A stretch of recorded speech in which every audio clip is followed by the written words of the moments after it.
This is That One Audition with Alyshia Ochse. Love checking, I was just telling you off mic, all the different things, but I love checking Wikipedia to see what's true and what's not. Oh, yes. Was your first set experience at 9 months old? It was. Wikipedia got that one correct. Okay, was your family in the business? How do we land as a tiny tot on set as your first on set experience? Yeah, I joked that I walked right out of the womb and onto a set. I had an auntie who was an agent. She started a after school kids drama class back in the UK in, I want to say like the late 70s, 80s, all the way through to 2000, 2010.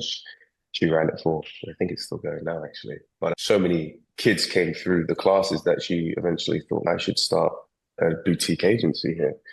So fortunately, I was signed from birth. There's in my baby book, the first picture of it isn't my mum holding me, it's my auntie holding me, a couple hours old. And underneath, she wrote, "A Star is Born." Oh my gosh. To have a choice. So when I talk to other people that started this in their 20s and they've been working for 3 decades and they're in their 50s, you've been working for 3 decades. Yeah, I suppose I have. So then I want to know, is this just something that you start doing as a kid, or did you then take a break as a kid and come back into it later in teens when you were a little bit more consciously aware of what you were doing? I started when I was obviously super young, but then all through childhood, I was acting a lot of BBC television. I was in the Kumars at number 42, which was like, I suppose it was like a chat show, but the characters who were hosting it were acting. There was like this big kind of Indian family, and the whole family would interview the celebrities when they came in. And me and my brother, Zach, who was an actor as well when he was a kid, we were cast as like the little cousins or that and something. And it was a really good moment for me because it was a Christmas special episode and they were interviewing Mel B. No, Scary Spice, that's who they were interviewing. And out of all the Spice Girls, I had the biggest crush on her. And on that particular episode, I got to sit on Scary Spice's lap when they were doing the final roundup. So Dream made. that was like, Dream tick that made. one off the list. Yeah. So I did that, and then I played twins when I was Yes, 9 years saw old. that. 9 years Yeah, old. So then yeah. at 9, so my daughter's 9. So you're starting to get into Oh, some self-awareness around this time. Is this just play work for you? Are you starting to learn technique for acting? Because sometimes it's instinct versus technique, and you don't want to yeah. fuck with instinct if it's going well. No, Do you know what I'm saying? But yeah. playing twins, how were they worked? How did, Yeah. yeah, audition or even working this? Do you remember if this is when they were still doing the Jennifer Lawrence of you, where it's no technique is great technique? I was in very good hands with the people that I was working with. And also my mum would give me a lot of sage advice at that age. In school at that time, doing the acting, it was just an excuse to goof off and get out of school for auditions or roles that I'd be playing. Because I was a bit of I guess you'd say a class clown anyway, like a lot of actors are. They want to entertain and they're not really built for the structure of a classroom. I always say have you ever seen that picture of like a bunch of animals lined up? And it's like a goldfish, a monkey, a giraffe, an elephant, and there's an owl that's the teacher. And he says, "Okay, today's test is to climb the tree." And it's the monkey's obviously going to be fantastic at climbing the tree, but the goldfish not so much. Hmm? But the monkey's not going to be so great at swimming, but the goldfish is. So I always see that as like a good analogy for creative people in an educated environment. They may not react so well to algebra, biology, but they may be able to express themselves in other ways. And I suppose I was a bit like that. So when the acting came along, it was just like, oh, cool! I get to entertain people. I get to get out of school, and they're paying me for it. Oh my God, this is like dream scenario. So I suppose what you were speaking about, that kind of the technique thing, Hmm. it wasn't too dialed in when I was 9. It was a lot more instinct, but it was an understanding of the seriousness of the job. Because I would get into a little bit of trouble in school just by kid stuff. But I think there was one time I was like being a little bit rowdy on set, and my mum pulled me to the side And she was like, Jacob, this isn't school. If you keep on misbehaving, they will replace you. And it was like a, oh my God moment. It was like, this is a real thing. People spend their lives working towards this. And in a crew are there like grips and camera guys and all this kind of stuff. They don't want to have their time wasted by some kid running around, spending too much time at crafty. So I suppose the real respect for the craft, Started over. the seed was planted there. The kernel was Yeah, there for sure. because we talk about this a lot on this show. Have you been replaced in the 3 decades you've been working? Replaced or fired? Because everybody does get fired or replaced at least once. And I feel like that recovery part is really interesting. Have you? Yeah, not yet. Not yet. No, Knock on anything. knock on wood. Yeah, there's been close calls. There's been jobs I've missed out on, but thankfully I've never been replaced or fired from a job. I've been fired from every other job I've ever had outside of Yeah. acting. Okay, That's well for then sure. I'm curious where the transitional place happened for you and what was that audition from where you're like Mm, not playing kids anymore into mm. like, now this is 20s and 30s year old roles Yeah. and I have to take this a little bit. It just changes, right? Or Mm. did it never change for you? No, it certainly did. I remember the exact moment that happened for me. I went, Yeah, I'd been acting all throughout my childhood. I'd been in Channel 4 shows and I played Prince Chulalongkorn in the London Palladium. So I was in the West End doing 40 shows there. And funny story, my brother actually played the same role before I did. So I would go to his audition, then I would go with my mum to pick him up after the schools because we didn't have a babysitter. And then right after that, I auditioned and I got it. So we're like the first brothers in the history of the Palladium to play the same roles consecutively, which is how long did he pretty play it cool. for? And then when did you take Yeah. over? He did it for, I think, 40 or 50 shows, and then I did it right after him. So once he had wrapped up his run, Yeah. I jumped right in. I suppose I must have turned up to the auditions so many times they were like, just, you'll do. That is almost unheard of. Yeah. Yeah, it was wild. So I joke saying I did 80 shows, not 40, because I'd have to go to all my brother's shows. But yeah, I mean, I had all that through childhood, and then in my early teens, I presented a kids show for CBBC. Then a bunch of stuff like short films for my teens, and then I remember I was finishing my A levels in the UK, and you're about 18 for people in the US, and you got to go to university after that, and you have to fill out these forms in order to get into your chosen university. And I remember just being like, I don't need to do any of that. I know exactly what I'm doing. I'm going to drama school. It's a different kind of process that you have to go through. So I didn't even bother doing any of those things. I was like, obviously, I'm going to get into drama school. I'm an actor. So I think I auditioned for 10 drama schools and didn't get into any. And that Oh, was, yeah, that was a real kind of, that was the first kind of slap in the face wake up call where I was like, you can't just like post through this stuff. mm. So I had to scramble after that to get into university, and I managed to find a uni that would accept me. And I did a film and literature course because even then I was like, I know I'm not going to do anything that's not in front of the camera.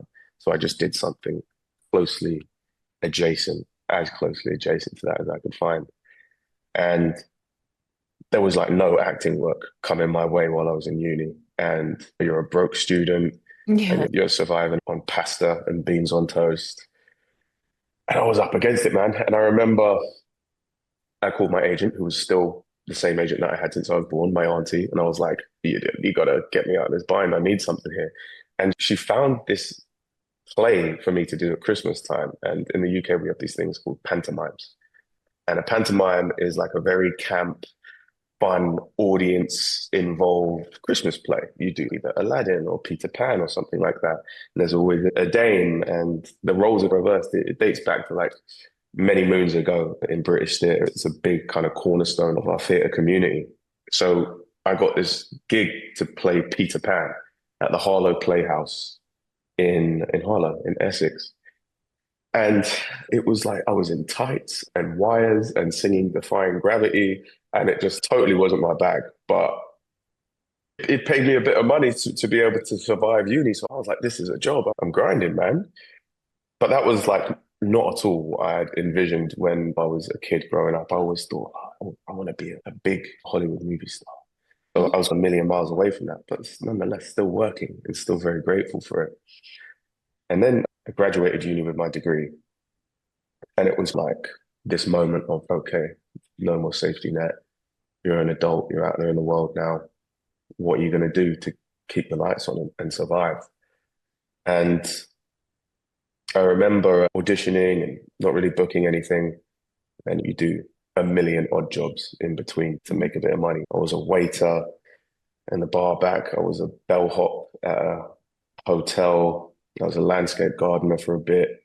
Just zero contract, really shitty jobs. Just Yeah. just to make a bit of money to keep you on your feet. And I remember I got this job interview to be, it was like a recruiter or something in the city. But it was the first kind of job which I was offered, which was like a 9 to 5 and a wage and a way to climb the ladder. And I was like, oh, okay, maybe I could do this. And they offered the job to me. And I remember calling my mum up and saying, like, Mum, I got a job. And she was so happy for me. She was like, oh, that's fantastic. What's the role? I was like, oh, no, it's not an acting job. It's a job. And it could be really good for me and this and that. And I remember telling her, she was like, that's really great, son, but don't forget who you are. You just don't normally hear that, where the Yeah, parents are normally like, get the safety job, get the security job. yeah. I always love hearing where it's either a parent, I feel, or a teacher or Mm, somebody that's, no, this is your lane, this is your path, mm, like really seeing you. yeah. So how long are you at that job before acting pulls you back in? Or what's the next I didn't take it. You didn't I take didn't it? even, no, I didn't even take the job because I was like, oh man, if someone outside of me can have that amount of belief in me, it just put a battery in my back. So that then made me double down on my efforts. I'd reached the fork in the road. I was like, either I can go down this way and pack up the acting stuff and enter civilized society, or I can go down this unknown path. So off of that, I packed away the ego a little bit because having worked throughout all my childhood and being on sets, I called myself an actor. And that's what I was. And so much of my identity was tied up in, but I wasn't doing any of the things an actor should do. I wasn't Such as, reading. Yeah, I wasn't reading. I wasn't going to plays. I wasn't enriching my life outside of the acting work. I wasn't studying. I wasn't picking up hobbies. So much of, I think, so much of an actor's life is enriched by what they do outside of set, the skills that they pick up and the experiences that they pick up, being attuned with what's going on there out in the world, the news, reading the news, just tapping into the zeitgeist. But also, there's this weird dichotomy where you have to escape that and go into your inner citadel and find that songbird that sings within you, that divine kind of spirit that speaks through you. I'm getting a bit woo here, but that's a no, lot I of think what. this is 100% what it is. I think this is the Yeah, most spiritual job you could possibly do. You have to be in constant work of yourself, yeah, for yourself, yeah. be open, be calibrated so you can take in somebody else's experiences. Because so many people listen to this that are in England or all over Europe, where did you then start investing your studies? Because I do think Mhm, it's fascinating to go from this great instinct and this mhm, playground as a kid. And it's always interesting to see when the transition hits, when there needs to be an investment where it's like, what got me here isn't going to get mhm, me to the next place. Where did you start mhm. studying? Where did you jump in to crystallize? Yeah. My life is like a series of lucky breaks. I just when I was down and out, no jobs, but I had decided to continue pursuing acting. I got a call from an old director friend of mine called Steve Cannon, and Steve directed the 2 seasons of that kids show, Quiz, that I did when I was about 15 years old. And he said, "Look, there's this thing I'm doing. Have you heard of Bob the Builder?" And I was like, yeah, I've heard of Bob the Builder, man. Yeah, I know it. We're doing a new updated version of it. There's this role in it, which I think you'd be great for. He's Bob's apprentice. He's called Leo. Why don't you come in and read for it? And I did. And I got it. And it was just like an absolute godsend for me at that time because it was like consistent work, voiceover in the booth, working that new muscle, which I hadn't yet done, playing a character. And it was just that then spurred me on to be able to actually, the sound engineer for Bob the Builder, his girlfriend worked for a voiceover company, and I just absolutely hounded her for months, I think. Can you introduce me to the guy who runs the agency, or can you listen to my voice reel? I'd love to get signed and put me up for work. And eventually, at one rap, I think it was the rap party, the final rap party of the season of Bob the Builder, I met John Love, who's now and still is my voiceover agent. And he signed me. And I think the second job I got was like a Coca-Cola advert. And that just gave me so much breathing room where then I could reinvest into myself. And where I reinvested was, first of all, I started writing. So I started writing my own short films because I come from like a very creative family. Not only my auntie is an agent, but my mum is a makeup artist. My eldest brother's a director. My second oldest brother's a music producer. So I just looked around and we've got our own production company here. 100%. So we started around the kitchen table, and that was our office. And I remember I wrote a short film, and my brother directed it. My other brother did the music. My mum did the makeup. I acted in it. My brother's son was the lead in it. So we just had the kids acting in it on some child labor stuff, didn't pay them anything. But yeah, we did the thing, and that ended up getting into the short film corner at Cannes, that movie. So it was a real kind of pick me up. Yeah. I'm loving the foundational brick lane. I think that's what I always notice on here. It's like work begets work. The fact that it was a connection from childhood, teenage years that spurs this, and then you can start to watch the domino effect. From a business standpoint, once you do the short and you guys all start collectively coming together as this little production company, and your desire to be a Hollywood star, film star. When does CAA come in? When do you decide, hey, Auntie, I love you, you're doing great work, but how do we get from business, Lena Rockland and CAA? What projects? Because they usually come and scoop you up. Yeah, there's a couple more chapters in the book before that comes along. That came on a little bit later on down the line, actually. Okay. Yeah. Okay, so then I want to hear about starting to audition then. When do you start auditioning for American productions? Because the British side, it feels like you get a good little check mark and you start to get a run and you're getting consistent work. So even if it's like Bad Boys, which one is it that kind of pulls you into the chapters where the big dogs come? Yeah, man. Even after then, I did the short, and then I was doing some consistent voiceover work, and then that allowed me to reinvest into myself. So I couldn't join a drama school because it was either 3 years, 1 year commitment, and I was like, I want it all now. So I found this place called the Actors Centre in Leicester Square, and it was a place which you could just drop in as many classes as you want a week. It was a kind of pay-as-you-go situation. So then I started doing practical kind of technique. So learning, it was like there was one class which was audition class. So it literally taught you the mechanics of auditioning. Something as simple as, so the camera's here, your eye line's here, and the person you're speaking to is to your left, and the world is over there to your right. So if you go, hey man, have you got the time? Or you ask me if you got the time, I say, yeah, the time, look at the clock. Oh, yeah, the time is at 8:45, that's it there. Something simple as that, which I didn't really Camera know. technique, Yeah, camera relationship. which I was never really dialed in or taught, really helped me. And I still use that now. Yes. So there was that. There was a bunch of other classes just like working the muscle. And then there was this other class called the Monthly Writers Drop-In. And this was just a group of 20 or 30 or so people who were some were actors, some were just writers.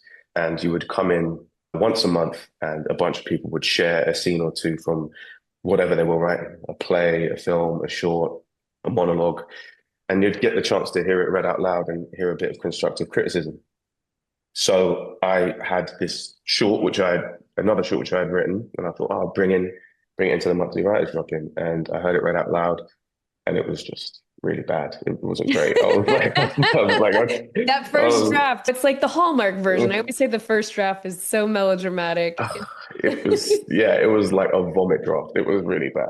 I was like, okay, it was so bad. I was like, I don't think there's anything in here that I can salvage. But it was good to hear, so at least I knew.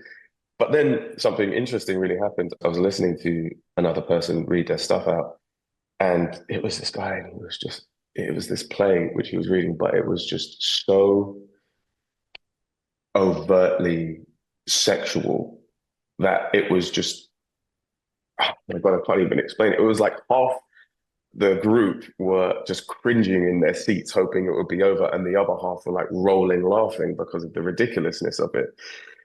And I looked around the room and I was like, it's got this kind of depressing fluorescent light over the top. There's a leaky pipe in the corner. There's fold-out chairs, stale donuts, cold coffee, a group of people in the circle just sharing these ideas and being transported to another place.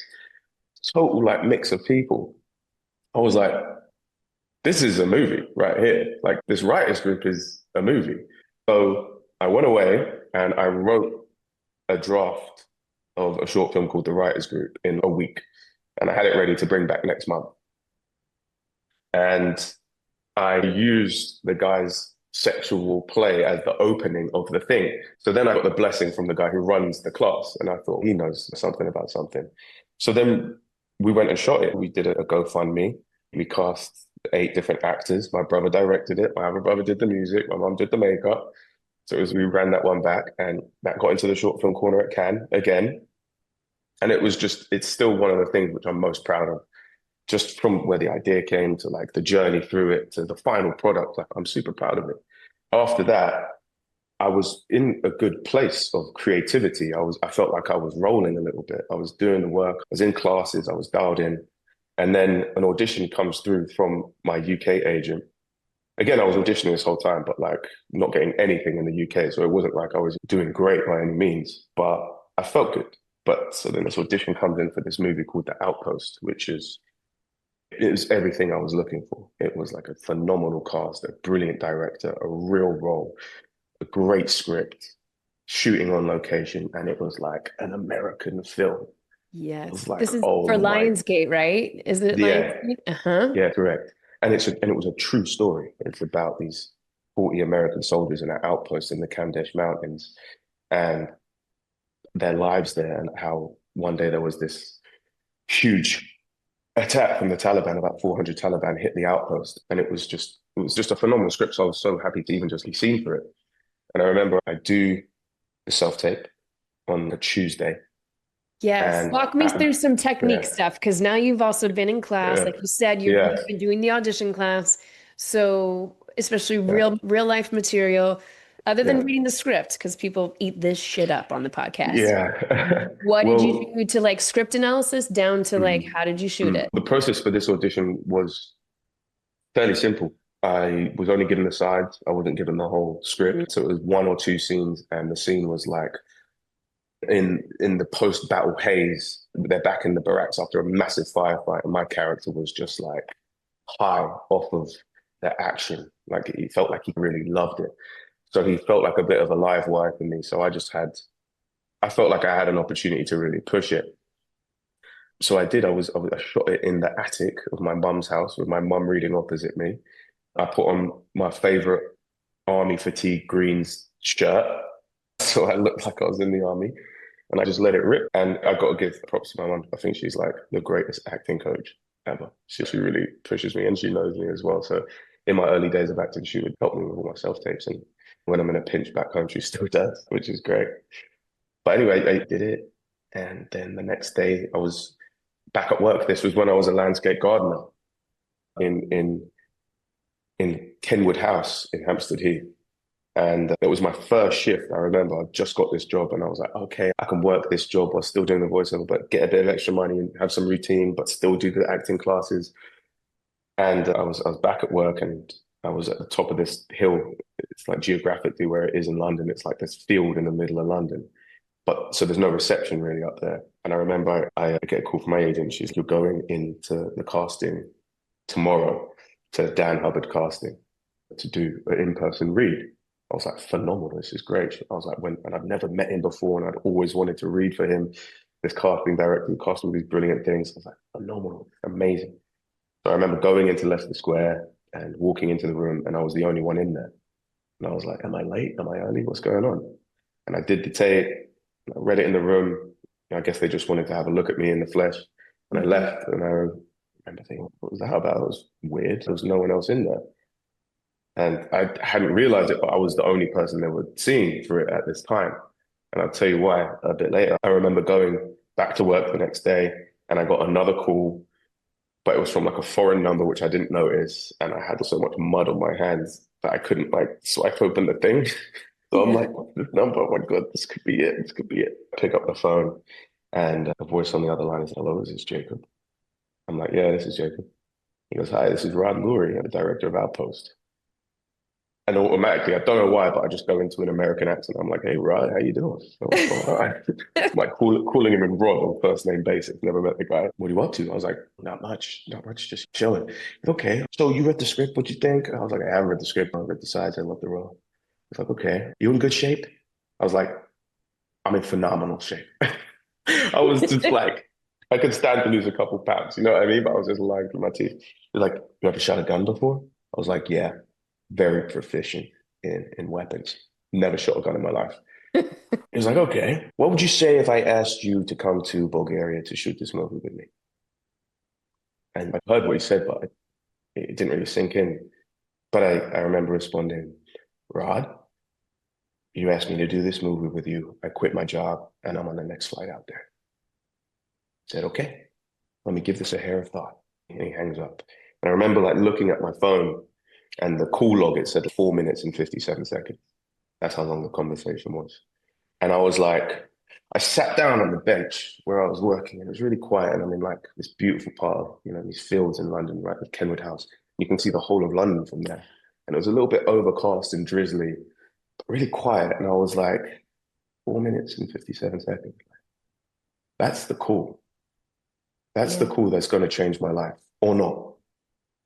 And it's very rare in the moment that you realize that. And I think it's also a little surreal that he calls, asks if you want to go do this, and then says to you, I'm going to give it a little bit of thought. He's such a fucker. He's such a fucker. He gave it a little bit of thought because 15 minutes later, my agent called me. She was like, pack your bags. We're going to Bulgaria in tomorrow. Tomorrow. Yeah. So I got the thing on Tuesday, and by Saturday I was on the plane. I mean, the original tape, the self-tape I got was on Tuesday, and I was there on Saturday. So I remember walking back from that bench to the office, and my feet didn't touch the ground. I was just floating. And I walked into the office, and I take my jacket off, which belongs to the company, whatever, and I put it on the desk, and I go, guys, I'm leaving, and I'm not coming back. And they're like, I must have had this look in my eye like somebody had just died or been born. And is everything okay? Yeah, everything's fine. Everything's fine. So I only did that though because right after I got the call from my agent saying that I got the job, I called my mum because she helped me with the self-tape. I was like, Mom, I got the job. And she's screaming down the phone. And she's like, congratulations. I'm like, oh, it's amazing, amazing. And then she's like, where are you? I was like, I'm at work. She was like, why? I love your mom.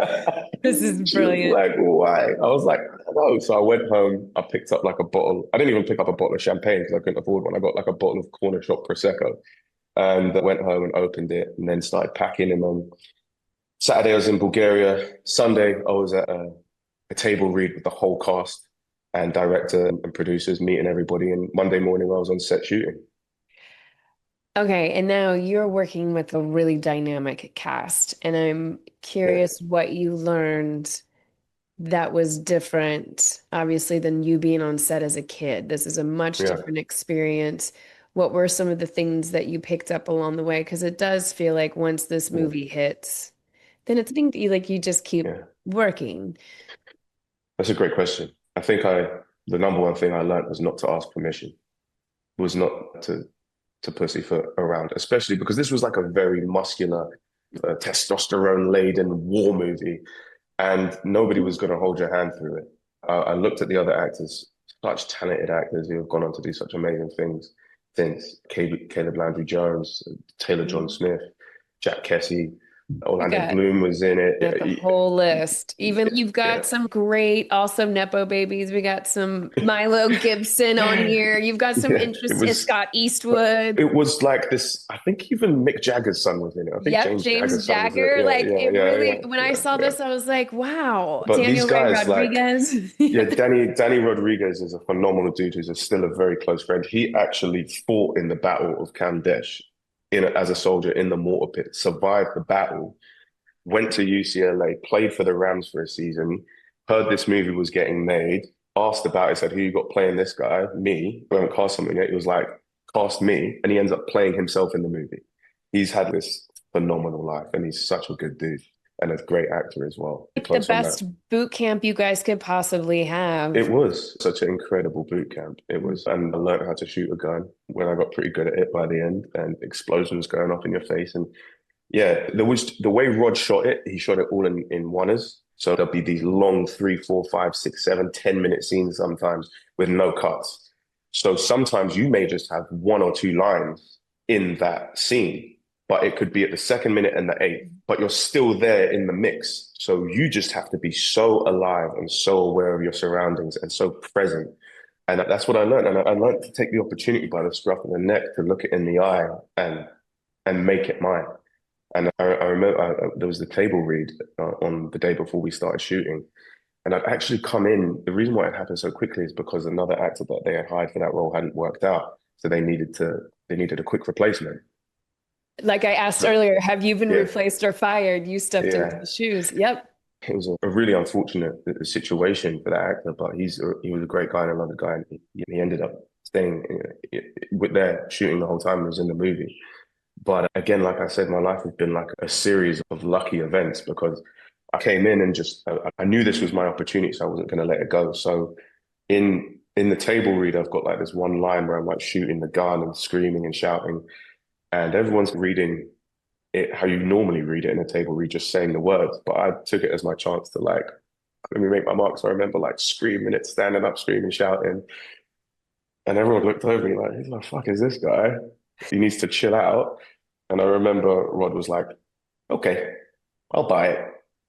The Brit comes in and shows how the table read is done.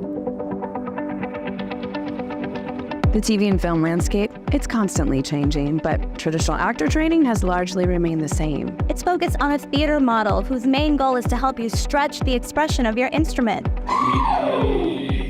That's why you can have years of training, From scene study classes to audition classes. to even an MFA, and still not be able to book a 2-line co-star. That's why we created the Bridge for Actors. A collection of tech, craft, and business online courses to teach you the skills that you need to go from a student of acting To a working actor.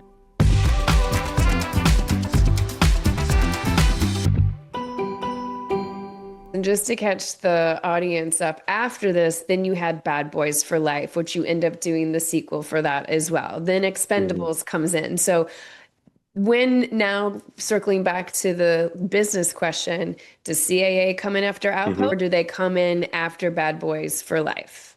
CAA actually come in after Bad Boys 3. And then how does Yeah. Bad Boys come to play? Are you done with Outpost and then you get another audition? I'm done with the Outpost, and I didn't get paid a lot for it. They Of course. said, take it or leave it, and I Yes, would have paid. because they can. To all honesty, I would have paid them to be in it because it was more the opportunity, and that's the mind frame that I was in. I was like, to be with these actors, this director, this kind of film in cinemas. I was like, I would have paid them. So I used. So off the back of that, one of the actors on that movie, Jack Kessie, I got really close with, and I was chatting one day, and I was telling him about how I wanted to go to America, get an American agent, and without telling me, he told his manager, Leonard Rothling, about me, and yeah, he really put me on, and I'm forever grateful for that. And I remember we spoke, she called me and she asked me a bit about myself and asked me to send her a reel. I didn't even have a reel at this time, so I didn't have enough to put on there. So what she started doing was sending me self-tapes to do. She started like giving me auditions to do. I was like, great, I've got an agent. But what I realized she was doing was seeing if I could act or just to see my face. And if it turned out that I was good, she would send them through. And if I wasn't, then that would be that. But luckily, it worked out. So then I remember her saying in passing, you should come to LA. So as soon as I wrapped at the outpost in Bulgaria, I was home for 2 days and I booked my flight to LA. I spent whatever money that I got from the outpost on a ticket for me, my ex-girlfriend, enough for an Airbnb and some spending money while we were out there. And as we're landing in LAX, the wheels haven't even touched the asphalt yet. And I call her and I'm like, Yeah. hey, I'm in LA. And she's, who's this? It's perfect. Yeah. I'm like, it's Jacob, man. He told me to come to LA. She was like, you're kidding me? Like, you came? Where are you? I was like, I'm in LAX. She was like, come straight to my office. So I go to her office and we have a 5-minute meeting. And we have a very interesting 5-minute conversation, which shall remain private. But we really saw each other and bonded each other and saw that we were on the same page. And I remember she was like, okay, come meet everybody. And she opened the door and started introducing me to everyone in the office. And she was like, this is Jacob Scipio, my client. And I was like, holy shit, did I just get signed? Yep. Oh my God, like it just happened. So literally I was there for 2 weeks and she set me up for like 1 or 2 or 3 castings. And one of them was Bad Boys.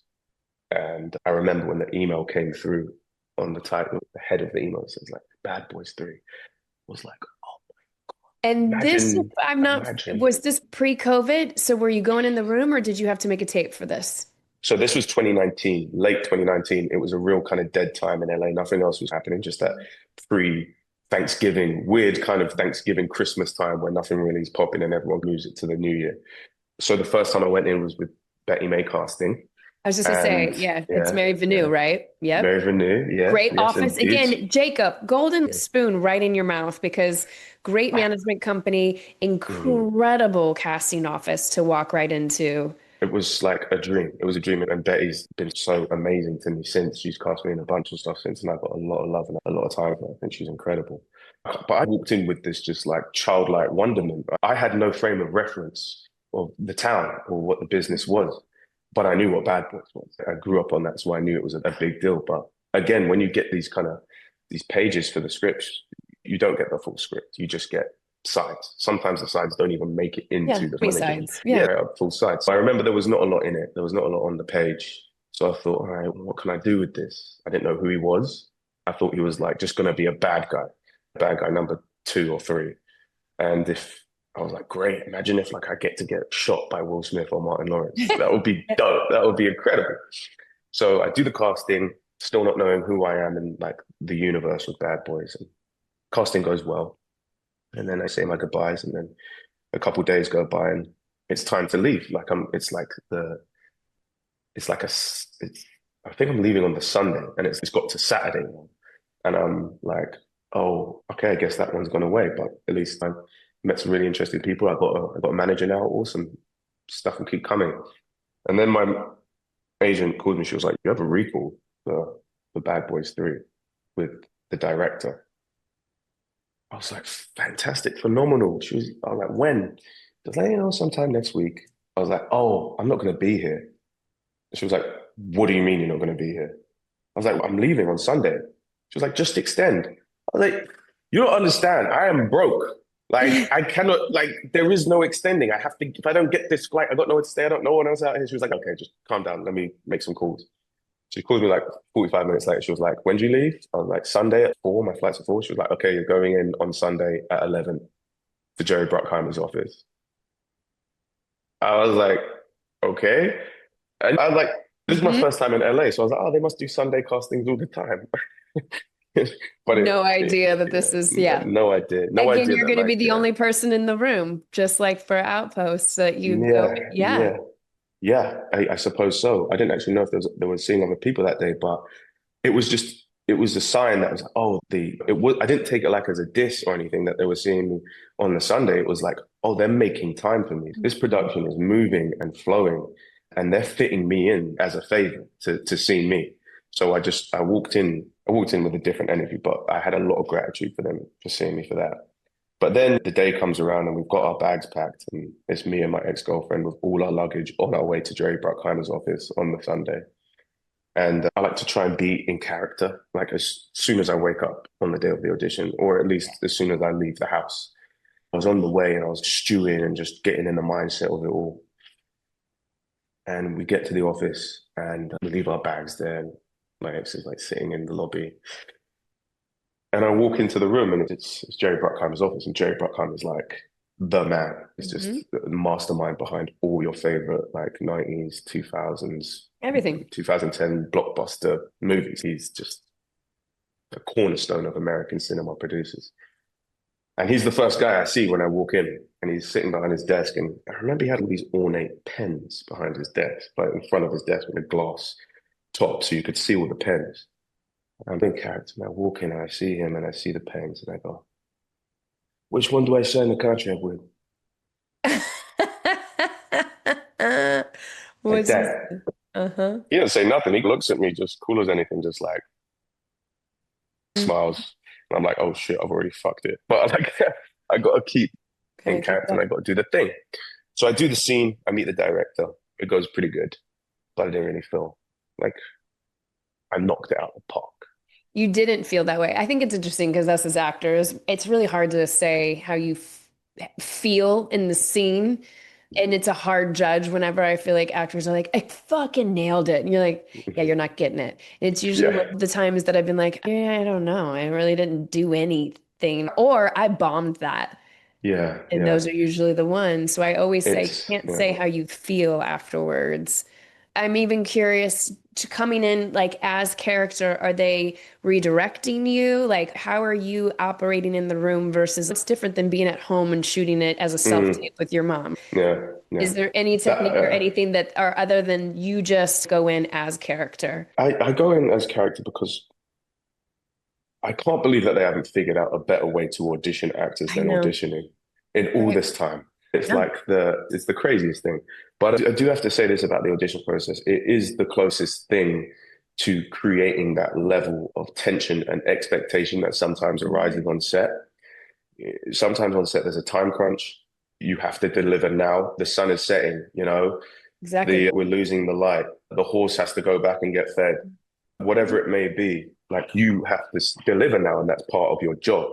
And I think there's a little bit of that in the audition room, because it may not be an ideal situation. I've never had this, but I've heard scare stories of somebody from casting being on their phone while you're reading, or somebody walks in halfway through the audition, or the camera dies, or you forget your lines, or anything. Like a million things could happen in the audition process. But I don't think it's what happens, it's how you deal with it. And I think people see that. Yeah, it's the recovery. I think that's usually what gets you to the job. That's why I think when people mess up, that's normally where they get it. The imperfect perfection, how they recover in that moment. That's where I've gotten probably half of my jobs is from the mistake versus the perfect read. Because they see discovery. There's no such thing. And why would you want to be perfect? Why would you want to be perfect? It's not a collaborative process. And the director, that's why I was curious for Bad Boys if the director gave you anything. Or if you just was like... So I learned this pretty quickly. So it was Dylan Bilal, the directors on that, and they have become very dear friends since I've done 3 movies with them now. But this was their first big studio picture. It was my first big studio picture. They come from Belgium, but they're from Moroccan descent. Their parents are first-generation immigrants. I come from the UK, but my dad's Guyanese, he's first-generation immigrant. So we're from different places in the world, but we have a very similar path. And we clicked very quickly. And the thing with A and B is they give you very little direction, which I love.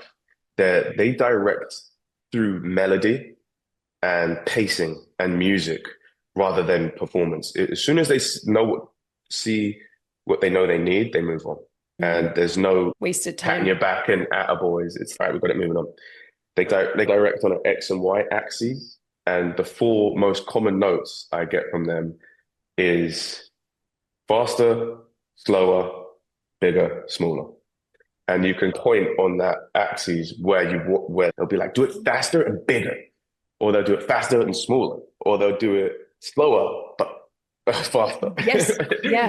That's how they.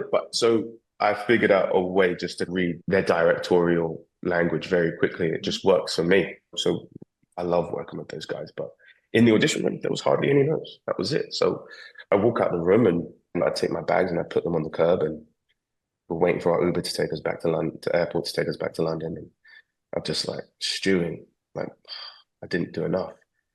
And my ex looks at me and she's like, what? And I'm like, wait right there. And I go back inside.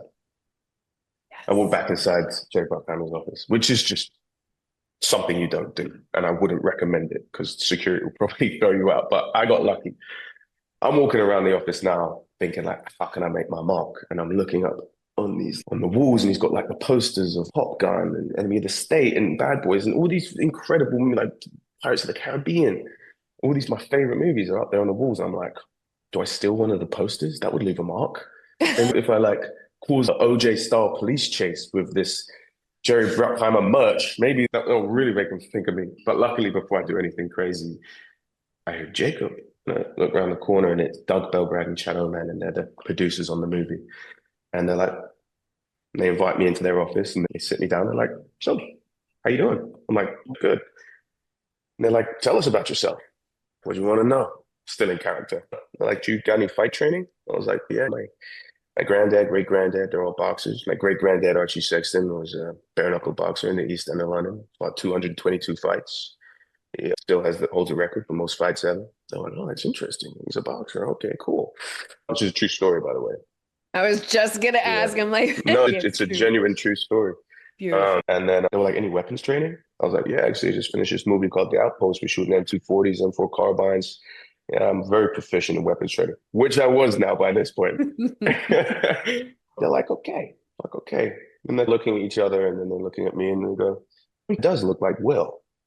Like that. And in my head, I'm going, okay. Is that a good thing or a bad thing? I'm thinking like, there's only one Will in this movie, right? And why did they say that I look like him? So in the room, as they're talking to me, I realize that I'm not bad guy number 3 or 2. I'm bad guy number 1 in this movie. And not only am I bad guy number 1, but I'll be playing Will Smith's son. Yeah. Spoiler. Yeah. If you haven't seen it by now, what are you doing? But yeah, so I figured this out. I was like, holy shit. Now I have to do something. So they're like, we should get him in the room with Will. And I'm like, yeah, whatever. Yeah, you should get me in the room with Will. So they walk me out of the office, back into the original audition room. And they open the door, and the first person who I see is Will Smith. And he looks at me, and I look at him, and he's just, what's up, man? Hey, what's up? Gives me a big hug like this. And man, up until this point, my only like interaction with him had been like watching Fresh Prince of Bel-Air after school every day, watching all of his movies, like his biggest fan, like his total kind of acting idol for me. So I was like, holy shit. But I had to keep it, I couldn't put him on a pedestal at that point because I don't know what we're about to do, but I'm still in character. So I was playing it, going, cool, man, nice to meet you. And then they march us in front of camera. And they put us on camera next to each other. And now there's 30 people in the room. There's the whole of the casting, directors, producers, all of Will's team. Some of the people from the office have turned up, and they're all like lined up against the wall behind the camera, and it's like shoulder to shoulder, and it's just me and Will in front of the camera. And I realized we're having like this impromptu chemistry read now. And I'm like, okay, cool. And then from behind the camera, the director's like, talk to each other. Awkward. Improv. Yeah. And then he goes, in Spanish. And I'm like, okay. Do you know Spanish? I've learned Spanish for this scene phonetically off of Google Translate. So Jacob, this is amazing. So what did you start saying? Yeah. He knows a little bit of Spanish, right? So and I'm like, see. Awkward. You could hear a pin drop in there, but it's what my character would do. So it worked. And then luckily from behind the camera, one of the producers goes, Jacob's a boxer. He's got boxing history like that. So it gave us something to talk about. I'm like, yeah, my granddad, great-granddad, bare-knuckle boxer, East End of London, 222 fights, very impressive man. And Will's like, yeah, my granddad was an electrician. And everyone starts laughing in the room. And I go, I bet he had a real sparky personality. And everyone starts laughing. And at the exact same time, in sync, me and Will look at each other in the eye and we say, I'll be here all week. At the same time. At the same time. Then it goes really quiet. And everyone's looking around. Did that just really happen? Will looks at me. He looks around the room and he goes, if that ain't an omen, I don't know what is. And that's how you got the fucking job, Jacob, because you went Actually, back in. The fact that everybody was in the office that morning too was a trip. If you would have just mm, walked out that day yeah. and Now, who knows? Who knows? And who knows if I'd have left and just missed him and maybe they wanted me to come back, but I was already at the airport. A who million things could have happened. But I don't know what made me walk back in there. I really don't it know. doesn't matter. Again, I Yeah. like I say, this is a spiritual career. I always just say what's for Mm, you will find you. It does not matter. It does not matter yeah. if you mess it up horribly. It doesn't matter if they say no to you and then 9 months later they come back to you. I just feel like when it's your part, it's your part. It really doesn't Yeah. matter. I Yeah. Totally. love that story. Yeah. Yeah. Thank you. Okay. That's a roundabout way to say No, after but I shot that's that and had the fantastic experience on that movie and just learned so much and it was just well, incredible that after that I took some meetings with agents and then I met with ICM. It was Laurie Bartlett at ICM and I had one meeting and I didn't need to meet anyone else because she was just perfect. So I signed with her and then since then I moved on to went on film. with her to the next Yeah. place. This Yeah. is these are one of those journeys too where it's just follow the yellow brick road. Just follow the Mm, yellow brick road. And I made so much assumptions, as most people do, like when you jump on IMDb and you're like, oh, he's been working since he was 9 months old.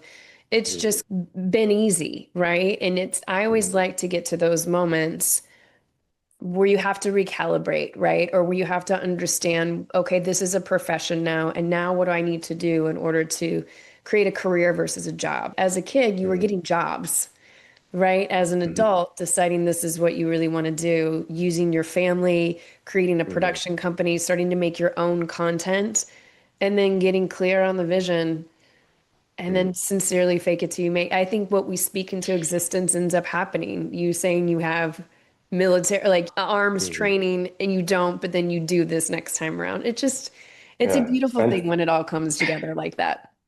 no, I would never bend the truth.